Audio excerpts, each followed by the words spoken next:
Cream বা light pink, হালকা সবুজ এবং পিঙ্ক কালার ব্যবহার করতে পারেন। হাজবেন্ডের বাঁ পাশে সবসময় কিন্তু ওয়াইফকে শুতে হবে। সেটা হলো ক্যান্ডেল।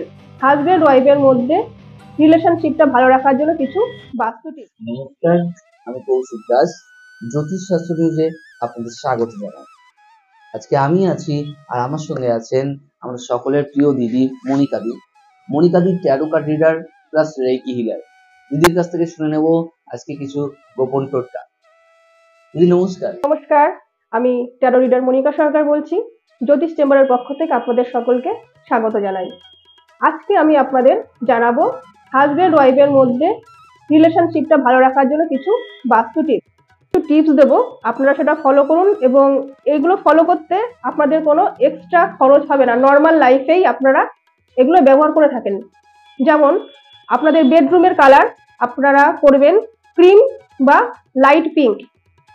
এছাড়া আপনারা যে বেড কভার ব্যবহার করেন সেটা হালকা সবুজ এবং পিঙ্ক কালার ব্যবহার করতে পারেন। আর হাজব্যান্ড ওয়াইফ যখন শোবে হাজব্যান্ডের বাঁ পাশে সবসময় কিন্তু ওয়াইফকে শুতে হবে। এগুলো ফলো করুন। আর সবার লাস্টে আর একটা কথা আমি বলবো, সেটা হলো ক্যান্ডেল। আমরা ক্যান্ডেলের মাধ্যমেও কিন্তু আমাদের সম্পর্কটাকে সুন্দর করে তুলতে পারি।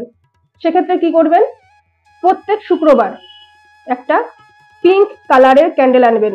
সেটা নর্মাল ক্যান্ডেলও হতে পারে বা লাভ শেপ হলে খুবই ভালো। প্রত্যেক শুক্রবার জ্বালান এবং এগুলো ফলো করুন। আর আপনাদের সম্পর্ককে মধুর থেকে মধুর করুন। আপনারা এগুলো ফলো করে উপকার পেলে অবশ্যই আমাকে কমেন্ট বক্সে জানাবেন। ভালো থাকবেন সবাই, পজিটিভ থাকবেন, সুস্থ থাকবেন।